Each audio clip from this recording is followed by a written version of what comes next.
Hey, Stan Deaton with the Georgia Historical Society. Welcome back. We're starting a new video series today called Georgia Uncovered, Investigating Our State's Legends. And we're starting right here in beautiful downtown Savannah, where we're going to talk about the myth of Tomochichi's grave.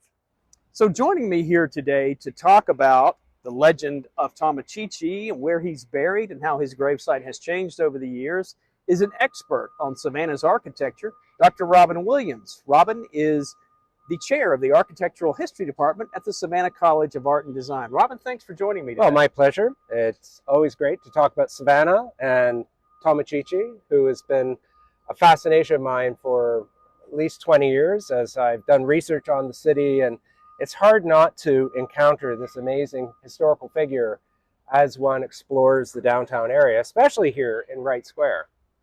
So there's some debate over what the original intent of these squares was, and over the centuries, different courts of law and advocates for putting transit and train lines and other things through the squares pointed to their original use being only utilitarian, like having pumps and later cisterns in the squares, or using them for quartering soldiers. But the reality is that Oglethorpe clearly intended them to be places of recreation and civic spaces.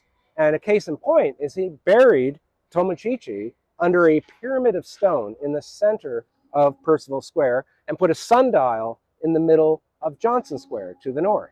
And the fact that these were located in the middle, at the center of the two axes that bisect the square from President Street, what was originally King Street at the time, and Bull Street, is a long tradition in Western urban planning where you formalize a space by putting a marker or a monument in the middle of it. And so Oglethorpe's decision to bury the highly esteemed Native American chief, who had been taken to England on a state visit essentially to meet the Parliament, the trustees, the King and Queen, the Archbishop of Canterbury. It was what we would today call a state visit. So to accord that status to Tomochichi was really exceptional. I don't know of another Native American at the time accorded such esteem. And so when he died in 1739, he was given a full military honors funeral, and with pallbearers and gun salutes. And he had requested to be buried in the town rather than in a Native American site up the river, what probably would have been the Irene Mounds, but instead was buried in the center of Percival Square here, Wright Square today. Robin, how do we know Tomochichi is buried here in in the middle of what is now Wright Square? So we know that he at least was once buried here because there's documentary evidence. There's reports of the funeral that mentioned he was buried in this square. And probably the most compelling evidence is a map of 1757 by the Surveyor General of Georgia, William Gerard de Bram, who, as an engineer, as a surveyor, we can trust his maps are accurate. In fact, it shows Savannah having a palisaded wall around the town. It shows the common, shows all the squares and lots. But in the middle of this square, it very clearly indicates a little square that we could even possibly take as the footprint of the pyramid of stone that's reported to have been set over, a cairn effectively, over Tomochichi's grave. And in the middle of the square, clearly on the map, was the gravesite of Tomochichi. And similarly, on that same map is how we know there was a sundial in the center of Johnson Square. So that is firm documentary evidence that, along with other reports, that tell us that he was definitely buried here. What happened to the original cairn that was here? Well, that's one of the great historical mysteries of Savannah, because, in fact, when it was erected in 1739, assuming we call it a monument, given that it was centrally located in the square, it would qualify by our definitions of monuments. It was arguably the first public monument in America. But what happened is really a mystery, since we look at the documentary record after 1757 and it just falls off a cliff. And then we have a painting of Savannah, very famous at the Georgia Historical Society, the famous Servo view of Savannah, looks up Bull Street from City Hall, and you can clearly see the Green Monument in Johnson Square, and then you can see the pumps that lined Bull Street. But when you look at Percival Square, by then Wright Square, it's gone. There is nothing here. So somewhere between 1757 and 1839, it disappeared. And my guess would be that as relations with Native Americans soured during the 18th century, going from allies and people who helped establish the Georgia colony to, if you think of 1830, the Indian Removal Act, with the removal of the Cherokee from North Georgia because of the discovery of gold. And you have the Seminole Wars going on in Florida. And these kind of events, as well as the French and Indian War, where many native tribes fought against the Americans.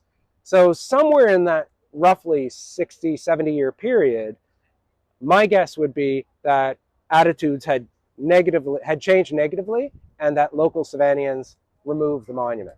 And when they did that, did they remove the bones? We don't know. Robin, I've seen a photograph from the 1870s that shows a mound in the middle of Wright Square. Is that not Tomochichi's grave? You know, that's a great question, but the quick answer is no.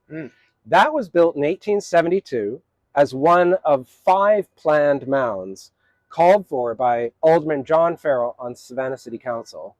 2 were definitely built. This one in Wright Square and one in Madison Square, 2 squares up Bull Street. And they're well documented in a newspaper article of January 1872 called The Mound Builders. So we know they're new. And there was no mention when they built the mound of any bones being found or even a reference to Tomochichi. By 1872, he was all but forgotten. And we have to wonder, well, what was Alderman Farrell thinking about? What was his motive? And a Georgia Supreme Court decision just about 3 weeks earlier in mid-December 1871, sided with a street railway company who petitioned the city to put tracks through the squares. The city was opposed to this idea, hence it went to the Supreme Court, and the court pointed to the fact that the squares were originally utilitarian in function. They ignored the fact that there had been a monument in the middle of the square, that Oglethorpe had intended them to be recreational spaces. So the tracks were allowed, and Farrell and the city government built 2 mounds for sure, and maybe some others, but this was one of 2 mounds. So clearly not a mound to Tomochichi. There was no reference to him. And in fact, when the mound was torn down a decade later for this monument, there was no reference, once again, to Tomochichi, to any skeleton or anything of that nature. And yet Tomochichi was not entirely forgotten about. Here in the southeastern corner of Wright Square is this monument to Tomochichi. Robin, what's the story of this monument? So the Tomochichi monument, this granite boulder, was placed here in 1899 at the initiative of Nellie Kinsey Gordon, the daughter-in-law of William Washington Gordon, who by 1899, there was a general awareness that Tomochichi had been here, buried somewhere in this square. They didn't know even then exactly where. It's as if that DeBram map hadn't materialized, but there was enough evidence pointing to Tomochichi's connection to this space. And so they lobbied the city to put a monument here. They were given this site. And then Gordon, Nellie Kinsey Gordon, who was the first president of a new patriotic organization that's mentioned on this, the Georgia Society of the Colonial Dames of America. So she made one of their first actions to have this monument erected to the memory of the long-forgotten Native American chief. So is Tomochichi still buried here under the Gordon Monument in the middle of what is Wright Square here in downtown Savannah? We don't know, and it's likely we never will. It remains one of the great cherished myths of Georgia history. But wherever the great Yamacraw chieftain lies, he remains an important part of early Georgia history. My thanks to Dr. Robin Williams for helping me explore this topic today. Stay safe, stay strong. I'm Stan Deaton with the Georgia Historical Society. As always, thank you for watching.